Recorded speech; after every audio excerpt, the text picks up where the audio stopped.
Hi, this is Dr. Mark Hyman. Today I'm going to tell you 6 reasons why you should avoid dairy. Everybody knows that you need milk to be healthy, right? Not necessarily. Sure, dairy is nature's perfect food, but only if you're a calf. If that sounds shocking to you, it's because very few people are willing to tell the truth about dairy. In fact, criticizing milk in America is like taking on motherhood, apple pie, or baseball. But that's just what I'm about to do. Based on the research and my experience in practicing medicine, I typically advise most of my patients to avoid dairy products completely. I like ice cream just as much as the next person, but as a scientist, I have to look honestly at what we know. In just a second, I'll explore the many ill effects that are documented from eating dairy. Now, that advice flies in the face of the new up-to-date food pyramid from the United States Department of Agriculture. Now, the USDA's food pyramid recommends drinking 3 glasses of milk a day. What's wrong with that? Well, for one thing, it's a recommendation that's not based on strict science. And some of the experts who helped create the pyramid actually work for the dairy industry, which makes the U.S. Department of Agriculture recommendations reflect industry interests, not science or our best interest. In fact, Dr. Walter Willett, the second most cited scientist in all of clinical medicine and the head of nutrition at Harvard School of Public Health, is one of the most vocal critics of the U.S. food pyramid. He's even called its guidelines, quote, utterly ridiculous. That's not something a Harvard scientist says lightly, but Dr. Willett's right. The pyramid just isn't based on key scientific findings about health. Just take a look at some of the pyramid's recommendations and why I disagree with them. 1. Consume a variety of foods within and among the basic food groups while staying within your body's energy needs. Sounds sensible, but which food groups? If you choose dairy, meat, fats, and carbohydrates, the perfect meal could be a cheeseburger, milkshake, fries with ketchup. Let's face it, potatoes and tomatoes are vegetables, right? And they're the 2 top vegetables eaten in America. Generic advice like that is pretty meaningless and potentially harmful. The second bit of advice is control your caloric intake to manage your body weight. Again, sounds pretty good, but as I wrote in my book, Ultra Metabolism, even the best trained nutritionists and dietitians cannot come close to correctly estimating their own caloric intake in a day. And is it okay to consume all of my calories from cola or ice cream as long as I stay within my caloric needs? Of course not. So this is more useless advice. Number 3, they say increase intake of fruits and vegetables, whole grains, non-fat or low-fat milk products. Well, fruits and veggies and whole grains are great. Milk, not so much. I'll get back to that in a minute. Choose carbohydrates wisely. That's the next bit of advice from the food pyramid. Who could argue with that? But how do they define wisely?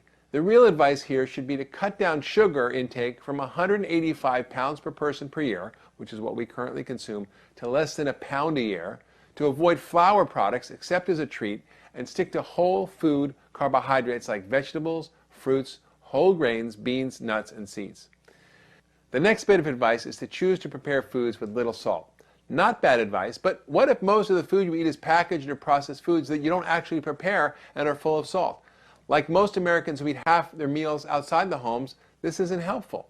So a better recommendation would be to avoid packaged, canned, processed, prepared, and fast foods unless you know exactly how they're made. The next tip is don't eat unsafe foods. Well, of course you shouldn't leave your egg salad in the hot sun or toss your salad with hands that just handle raw chicken coated with salmonella.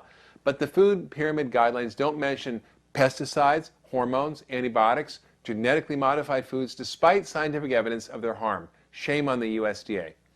You can now see why I have a big problem with the food pyramid. Mostly its guidelines try to sound sensible while still protecting the interests of the food industry, the agriculture industry, and all the lobbyists paying for the elections of Congress. Everybody's happy, right? Well, I'm not, and you shouldn't be either. The public just isn't served by this watered-down, confusing, useless pyramid. Worse, some of the recommendations are downright harmful, like the one to drink more milk and dairy products. According to Dr. Walter Willett, who has done many of the studies and reviewed this topic extensively, there are many reasons to pass up milk, including 1, milk doesn't reduce bone fractures. Contrary to popular belief, eating dairy has never been shown to reduce fracture risk, but dairy may actually increase the risk of fractures by 50%, according to the Large Nurses Health Study. Less dairy equals better bones. Countries with the lowest rates of dairy and calcium consumption, like those in Africa and Asia, have the lowest rates of osteoporosis. Next thing is that calcium isn't as bone protective as we thought. Studies of calcium supplementation have shown no benefit in reducing fracture risk. Vitamin D, on the other hand, appears to be much more important than calcium in preventing fractures. Also, calcium may raise cancer risk. Research shows that higher intakes of both calcium and dairy products may increase a man's risk of prostate cancer by 30 to 50%. Plus, dairy consumption increases the body's level of insulin-like growth factor 1, a known cancer promoter. Calcium has benefits that dairy doesn't. Calcium supplements, but not dairy products, may reduce the risk of colon cancer.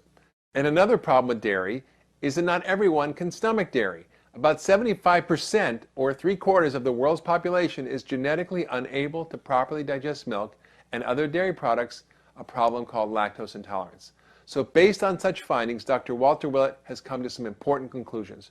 1. Everybody needs calcium, but probably not as much as our government's recommended daily allowance of 1,500 milligrams a day. 2. Calcium probably doesn't prevent broken bones. Few people in this country are likely to reduce their fracture risk by getting more calcium. 3. Men may not want to take calcium supplements. Supplements of calcium and vitamin D may be reasonable for women. And 4. Dairy may be unhealthy. Advocating dairy consumption may have negative effects on health. Now, this is from Dr. Walter Willett, not me, so you should think about your next glass of milk. If all of that isn't enough to swear you off milk, there are a few other scientific findings worth noting. First, the Federal Trade Commission recently asked the USDA to look into the scientific basis of claims made in their milk mustache ads. The panel of scientists stated the truth clearly. Number 1, milk doesn't benefit sports performance. Number 2, there's no evidence that dairy is good for your bones and prevents osteoporosis. In fact, animal protein in it may actually help cause bone loss. Number 3, dairy is linked to prostate cancer. Number 4, it's full of saturated fat and it's linked to heart disease. Number 5, dairy causes digestive problems for 75% of people with lactose intolerance. And number 6, dairy aggravates irritable bowel syndrome. Simply put, the FTC asked the dairy industry, got proof? And the answer was no. Plus, the dairy may contribute to even more health problems like allergies, sinus issues, ear infections, type 1 diabetes, chronic constipation, and anemia in children. But what about raw milk? Well, isn't that a healthier form of dairy? Well, not really. Yes, raw, whole, organic milk eliminates some of the concerns, like pesticides, hormones, antibiotics, and the effects of homogenization and pasteurization. But to me, these benefits don't outweigh dairy's potential risks. From an evolutionary point of view, milk is a strange food for humans. Until 10,000 years ago, we didn't domesticate animals, and we weren't able to drink milk unless some brave hunter-gatherer milked a wild tiger or a buffalo. Now, most scientists agree that it's better for us to get calcium, potassium, protein, and fats from other sources, like whole plant foods, vegetables, fruits, beans, whole grains, nuts and seeds, and seaweed. Great source of minerals. Convinced yet? Well, here's my advice for dealing with dairy. If you want healthy bones, take vitamin D. Don't rely on dairy. Get your calcium from dark green leafy vegetables, sesame, tahini, sea vegetables, and try giving up all dairy, everything, and see how you feel after a few weeks. Remember, dairy is not crucial for good health. I encourage you to go dairy-free and see what it does for you.